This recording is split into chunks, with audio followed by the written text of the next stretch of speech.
가 성도에게 좀 나눌까요? 나 때문에 고생이 많아 라고 인사해 줄까요? 나 때문에 고생 참 많아. 진심을 담아서 한번 또 고백할까요? 미안해. 오늘 성경 본문은요, 성경 전체 과장이 아닙니다. 전체 중에 가장 민망한 이야기가 아닐까 싶어요. 동시에 반전의 반접을 거듭하는 매우 극적인 이야기이기도 합니다. 바로 야곱, 아시죠? 에서와 야곱할 때 그 야곱의 아들 유다와 그의 며느리 다말이라는 여인 사이에서 벌어진 일입니다. 야곱은 모두 아시죠? 아브라함, 이삭, 야곱. 야곱에 몇 명의 아들이 있습니까? 12명의 아들이 있죠. 그 중에 유다는 넷째 아들이에요. 후에 첫째, 둘째, 셋째가 죄를 지어가지고 장자권에서 박탈됩니다. 그래서 유다가 장자의 혈통을 맺는 겁니다. 야곱의 형제들이 막내 요셉을 베냐민 태어나기 전에 막내 요셉을 애굽에 팔아넘긴 일 여러분 잘 알고 계시죠? 그때 함께 가담했던 사람이 또 유다이기도 합니다. 오늘 이야기는 요셉이 그렇게 이집트에 팔려가서 고생하고 있을 쯤에 벌어진 일이에요. 누구에게? 유다에게. 유다는 맏아들 에르 하나 넘겨주시면 이거 먼저 볼게요. 맏아들 에르와 그의 아내 다말, 며느리죠. 다말을 가지고 있었어요. 그래서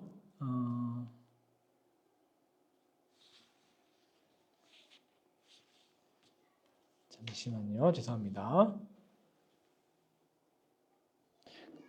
그런데 그 맏아들 에르가 하나님 보시기에 매우 악했다고 전해집니다. 그래서 결국 스스로의 죄로 인해서 목숨을 잃어요. 그럼 그의 아내 다말은 혼자가 되잖아요.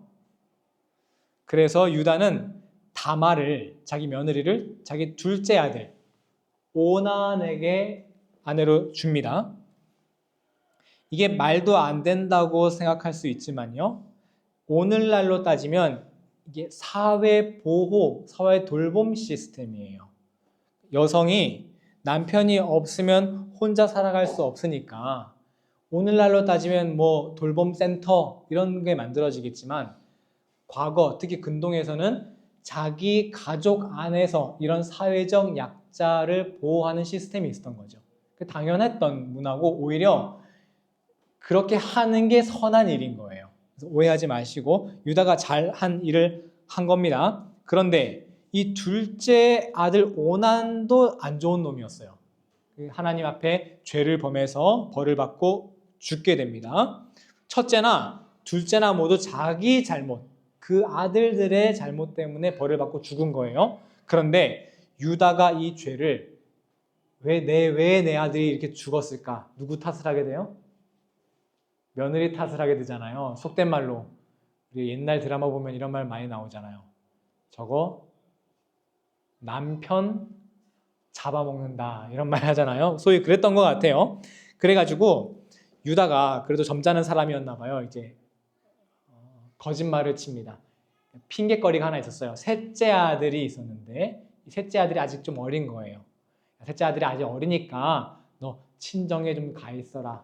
얘가 좀 커서 결혼할 때 되면 내가 너를 부를게 하는 거예요. 그래서 11절에 유다가 며느리 다말에게 하는 말이 나오는데 한번 볼까요? 앞에 아마 있을 거예요. 11절 한번 읽어보겠습니다. 시작.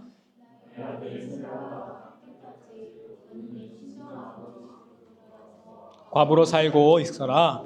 유다는 셀라를 다말에게 주었다가는 셀라도 제 형처럼 죽지 못한다고 생각하였다. 유다가 지금 거짓말하는 거 알 수 있죠. 언젠가 셋째 아들 셀라에게 혼인시켜줄게 말은 했지만 거짓말인 거죠. 사실상 쫓아낸 거예요. 버린 거예요. 당시 중동의 문화상 친정에 돌아가도 이 여성은 가족 취급, 심지어 사람 취급 못 받는 거예요. 여기까지 따라오셨죠? 여기에서 우리는 먼저 유다의 죄를 기억하고 넘어갑시다. 어떤 죄입니까? 자신이 마땅히 보호해야 하는 이 약자, 며느리를 책임지지 않고 버린 죄. 앞으로 그녀의 삶에 고난이 닥쳐올 것을 뻔히 알면서도 방치한 죄, 유다의 죄입니다. 세월이 어느 정도 흘렀어요. 근데 유다가 양털을 깎기 위해 딥나라는 먼 지역으로 이동을 하게 됩니다. 오늘날로 뭐 출장을 간 거예요. 그런데 이 소식을 다말이 들어요. 시아버지가 우리 지역 근처로 온다. 그래서 위장을 해가지고요, 시아버지에게 접근을 합니다. 그러자 유다는 이 낯선 여인이 자기한테 접근을 하니까 몸을 파는 여인이라고 착각을 한 거예요. 그래서 결국 이 여인과 잠자리를 갖습니다. 실제로는 자기 며느리죠.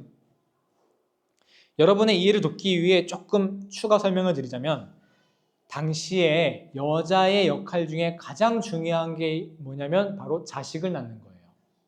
그러니 여성이라도 자식을 많이 낳으면 어느 정도 권리와 지위가 보장됐을 거예요. 그런데 과부는 어떤 존재입니까?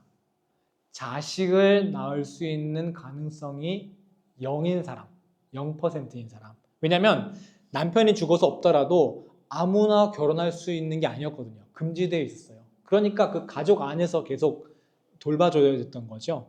그런데 유다 집에 안에서 걷어주진 않고, 그렇다고 아무 남자에게나 결혼할 수도 없어요. 그러면 이 다말이라는 여인은 자식을 낳을 수 있는 확률이 0%인 거죠. 자식을 낳을 수 없는 여성은 권리를, 보호를, 사람 취급을 받을 수 없다는 거죠. 그러니 다말의 입장이 이해도 되죠, 여러분? 살기 위해서 어쩔 수 없었던 거예요. 시아버지가 셋째 아들 아직 어리다고 친정 좀만 가 있어 결혼시켜 주겠다고 했는데 소식이 없으니까 혼자 힘으로는 살아갈 수가 없었던 거예요. 그래서 14절 한번 볼까요? 14절 시작. 과부의 옷을 벗고 노울을 써서 얼굴을 가리고 딥나로 가는 길에 있는 에나임 어귀에 앉았다. 그것은 막내 아들 셀라가 이미 다 컸는데도 유다가 자기와 셀라를 짝지어주지 않았기 때문이다. 아무튼 이렇게 하룻밤을 보내고 나서 다말이 계속 연기를 합니다.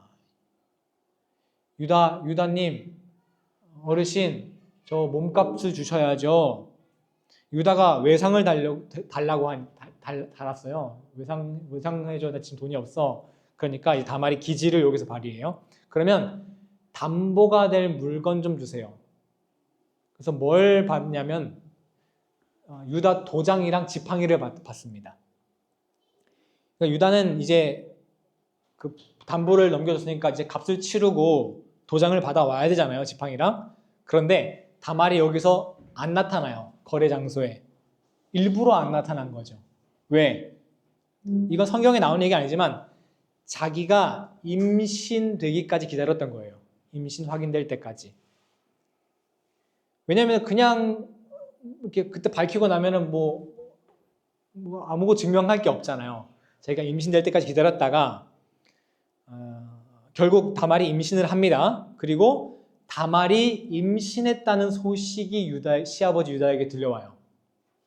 그런데 유다는 지금 아무것도 지금 모르는 상황이거든요. 그렇죠? 위장을 했으니까. 그러니까 유다가 이제 노발대발하는 거예요.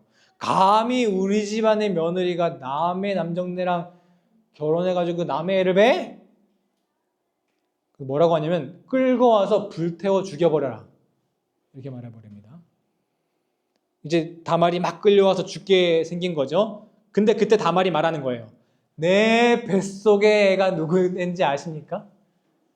여러분, 우리나라 아침 드라마 저리 가라예요. 그러면서 그때 뭘 보여주는 거예요? 유다의 도장과 지팡이를 딱 보여주면서 이자의 애입니다. 딱 아까 말씀하신 대로 이 장면에서 바로 따라라라 하고 이제 다음 편 넘어가는 거죠. 그럼 여기서 이제 주제랑 조금 다른데요. 한 가지 말씀드리고 싶은 건 두 가지 말씀드리고 싶어요. 첫째는 성경은요, 이 세상의 모든 원리를 설명하는 해설서도 아니고요.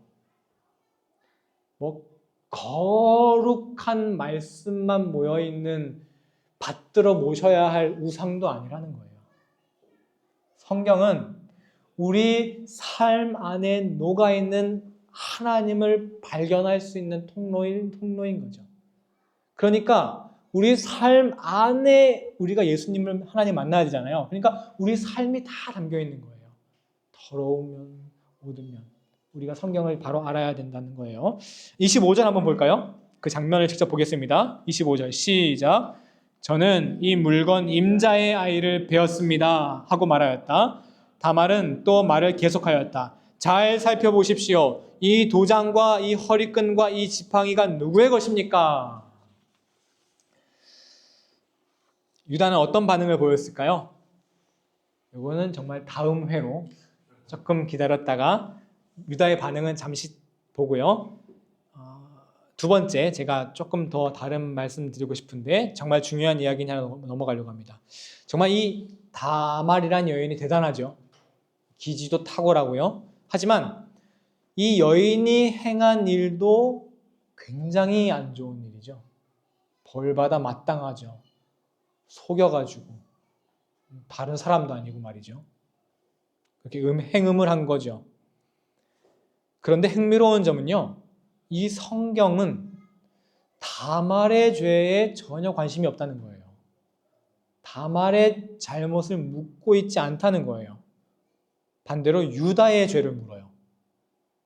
다말도 잘못했죠.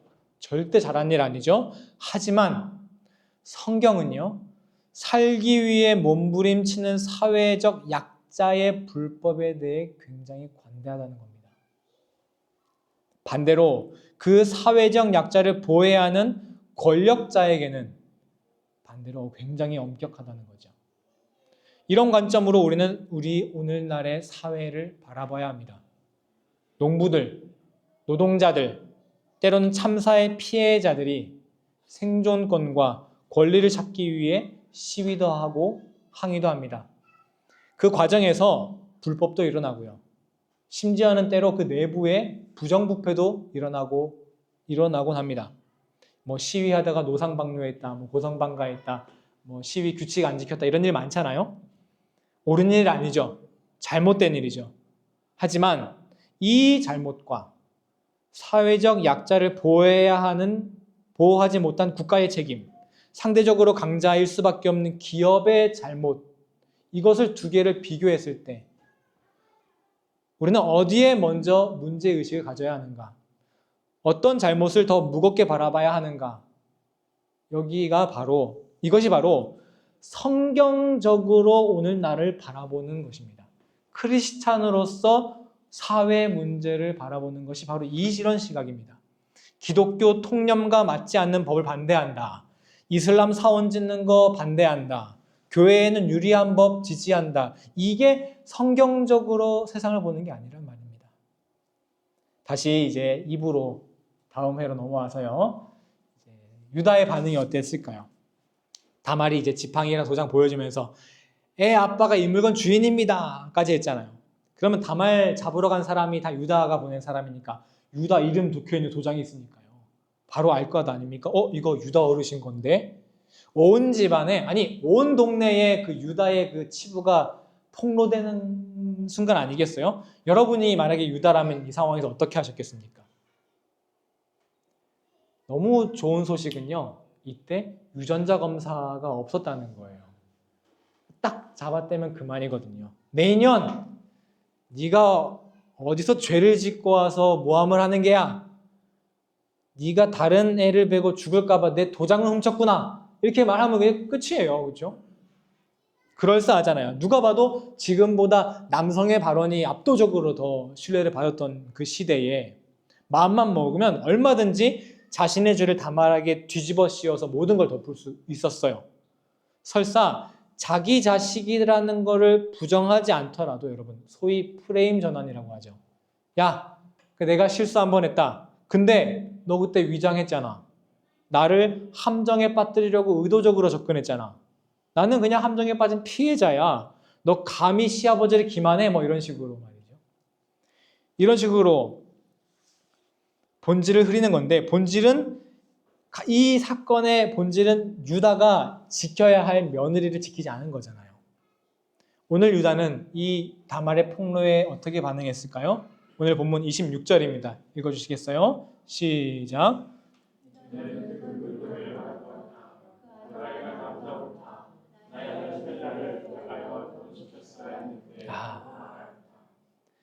뭐 다말이 뭐 위장을 어떻게 그것도 죄다 이런 거 안 하고요. 맞다. 내가 너를 지켜줬어야 되는데. 피하지 않아요. 정말 솔직하게 정확하게 자신의 잘못을 인정합니다. 여러분 이게 정말 쉽지 않았을 거예요. 왜요?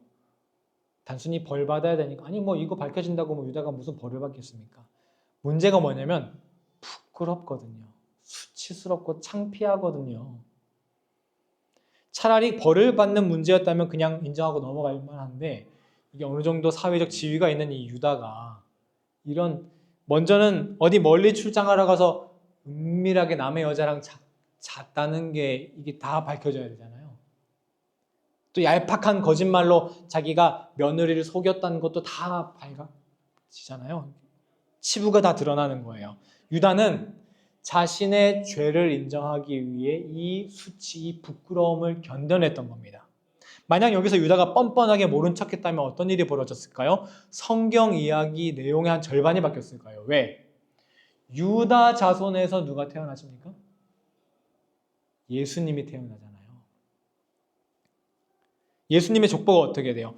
아브라함, 이삭, 야곱 그리고 그 야곱에서 12지파로 나뉘는데 그 나뉜 12지파 중에 유다 지파에서 예수님이 태어나신다고요? 유다 지파가 구원의 통로가 된 거예요. 여러분 이스라엘은 물론 하나지만 12지파 중에 각각의 상징이 다 있잖아요. 레위 지파는 뭡니까? 제사, 구별됨 뭐 이런 거고 또 순결한 믿음 뭐 이렇게 하면 요셉 이렇게 다 상징이 있는데 유다 하면 뭔 거예요? 구원, 예수님, 통로 이게 유다 지파의 상징이에요. 만약 유다가 부끄러움을 이기지 못하고 죄를 고백하지 않았다면 어떻게 됐을까요? 첫째, 둘째, 셋째가 장자권을 잃었던 것처럼 그냥 자연스럽게 장자권을 잃는 거예요. 그렇겠죠.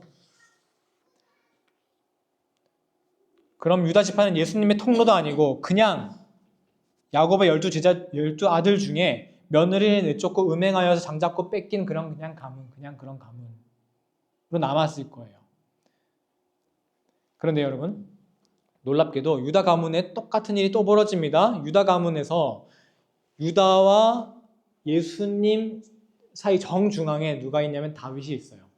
물론 정중앙은 아닙니다. 하지만 중간에 다윗이 있어요. 그런데 다윗도 유다와 똑같은 일을 한번 벌이죠. 부끄러움을 견뎌내고 자신의 죄를 자복해야 하는 일이 있었죠. 바로 밧세바의 일이었죠. 여기서 우리는 중요한 성경의 진리를 마음에 새기기 원합니다. 나의 치부, 나의 죄, 나의 잘못으로 인한 부끄러움을 감내하는 용기가 너무너무나도 중요하다는 겁니다. 이 부끄러움을 이겨내는 용기가 바로 구원이 시작되는 곳입니다. 왜요? 나의 부끄러움을 온전히 감내할 수 있을 때 자신의 그 부끄러운 죄를 온전히 다 드러내고 자복할 수 있기 때문이죠.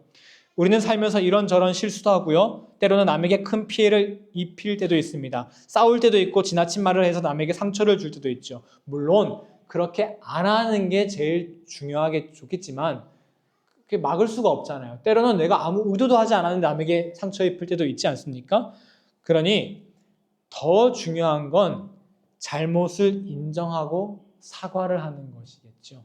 그런데 여러분 갑자기 진지해져가지고 내가 잘못했어 사과할게 이거 쉽지 않은 일이거든요. 쑥스럽거든요. 특히 가까운 사이일수록 더 그런 것 같아요.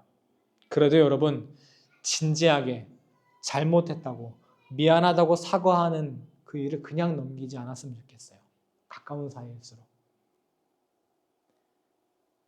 그냥 지나치지 마시고 얘도 별로 신경 안 쓰는 것 같네 그냥 넘어가지 마시고 생각나는 일이 있으면 진지하게 그냥 나 진짜로 그때 내가 잘못했어. 그 부끄러움을 이겨낼 때 그 용기에서 바로 구원이 그 관계에도의 구원이 시작될 줄 믿습니다. 우리가 때때로 한참 후배나 아니면 어린아이와 이야기를 하다가 내가 막 가르듯이 야, 니 알지도 못하면서 막 이렇게 막 설교하듯이 했는데 막상 보니까 그 어린아이가 맞았던 그런 기억 혹시 있지 않으세요? 그럴 때 진짜 민망하잖아요. 야, 아저씨가 미안하다. 이게 막 사과하기가 너무 쑥스럽거든요. 예람이한테 제가 그런 적이 한 번 있어요. 어떤 상황인지는 모르겠는데 막 유럽 나라 이름 얘기가 나왔어요. 근데 이제 홀란드가 네덜란드죠, 그렇죠? 홀란드 맞나요? 홀란드. 이게 진짜 부끄러운 얘기인데 제가 홀란드가 프랑스를 불란서로 부르는 것처럼 이게 한문인 줄 알았어요. 왜 그런지 모르겠어요. 내가 지금 생각해도 왜 내가 홀란드를 한문이라고 생각했을까? 뭐 란트가 이제 독일어니까 그때는 독일어 몰랐으니까 그랬나 뭐 핑계를 대고 싶지만 뭐 도저히 핑계가 안 될 정도로 정말 말도 안 되는 무식이었는데 그지? 제가 예람이한테 예람아 한문으로 중국어 이렇게 프랑스를 한문으로 못 쓰니까 이제 불란서로 쓴 것처럼 네덜란드도 뭐 여차여차 해가지고 홀란드 이게 한문이야.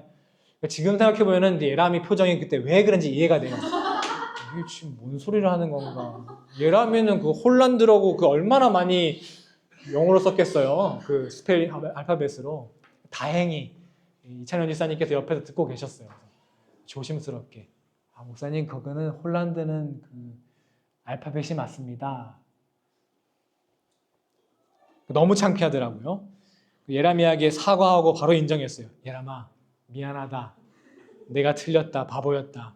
그 창피함을 견디는 게 여러분 좀 쉬운 일이 아닙니다. 그런데 제가 만약에 그 창피하다고 그 자리를 그냥 피해버렸다면요. 어떻게든 모면하려고 이런저런 이유를 막 들었더라면요. 혹시 제가 그 홀란드 얘기했던 거 기억나요? 안 나거든요. 왜요? 왜일까요? 여러분, 제가 그때 억지 부렸다 맞거든요. 한문이거든요. 막 우겼다고 생각해 보세요. 평생 기억합니다. 저거 꼴통 아니야. 그 부끄러움을 감내하고 그 창피함을 감수하고 미안해. 내가 틀렸어. 아는 척했어. 집사님 기억나세요? 기억 안 나시거든요. 그럼 제가 그때 억지 부렸으면 기억나실 거예요. 지금. 자신의 잘못을 그 부끄러움을 이겨내고 용기를 냈을 때 바로 구원이 시작됩니다. 여러분 이게 하찮은 문제가 아니에요. 왜? 하나님 앞에 우리가 이걸 해야 되거든요. 이건 단순히 관계 문제가 아니고 단순히 뭐 기억나고 말고 문제가 아니고 구원의 문제거든요. 나의 죄가 부끄러움이 있을 때 이겨내는 것이 말이죠. 금요일에 예람이 공연을 보면서 이런 궁금증이 들었어요. 이제 베드로에 대한 뮤지컬을 했거든요. 예람이가 베드로가 이제 오순절 날 성령을 받고 복음을 막 전해요. 그때 이제 베드로가 설교를 한 번 했더니 3,000명이 예수님을 믿고 세례를 받습니다. 도대체 어떤 설교였을까? 그 내용은 성경에 없거든요. 궁금하더라고요. 분명히 바울처럼 성경적으로 왜 예수님이 메시아인지 구약을 끌어와서 이런 설교는 절대 아니었을 거예요. 논리적으로 증명하는 설교는 아니었을 거예요. 베드로는 어부였잖아요. 일자 무식이었다고요. 글도 못 읽었을 거예요. 어떤 내용이었을까? 아마도 베드로의 설교는 주로 자신이 직접 보고 느낀 예수님의 경험에 대한 이야기였겠죠. 그럼 당연히 예수님과 자기 사이에서 일어난 여러 가지 일화들을 얘기할 수밖에 없었을 거예요. 그렇다면 빠지면 안 되는 얘기가 있죠. 자기가 예수님을 3번 부인했던 얘기. 그런데 가만히 보면요. 이 얘기 누가 알고 있을까요? 누구만? 베드로만 입 다물면 아무도 몰라요. 그때 다 도망갔거든요. 그리고 상황이요. 예수님이 이제 베드로 리더로 삼아주셨으니까 우리 베드로님 무리도 걸으시고 예수님께 제일 첫 번째로 그리스도라고 고백하시고 막 베드로를 막 세워주는 그런 상황에서 일반 제자들도 베드로를 리더로 인정하고 일반 신자들도 이제 베드로님이면서 막 존경의 시선을 보내요. 이런 상황에서 내가 무서워서 그 순간 예수님 3번 부인하고 욕까지 했다. 이거 이야기하기 쉽지 않았을 거라고요. 그런데 생각해 보세요. 베드로가 아주 생생하게 그 십자가의 사건을 막 전하는 거예요. 예수님이 밤에 끌려가셨고 내가 그래서 막 화가 나가지고 귀를 잘랐고 막 이런 얘기하는데 그때 3번 부인했던 얘기 빠뜨리고 할 수 있을까요? 그거 빼고 하면 진짜 위선인 거예요. 그렇죠? 그런데 아마도 우리가 뭐 정확히 알 수 없지만 베드로는 그 부끄러움을 이겨내고 생생하게 그때 이야기를 전했을 거예요. 그 생생한 베드로의 그 고백, 그 부끄러웠던 그 과거를 솔직하게 전했던 그 마음이 사람들의 마음을 울린 것이 아닐까 이런 생각을 해봤어요.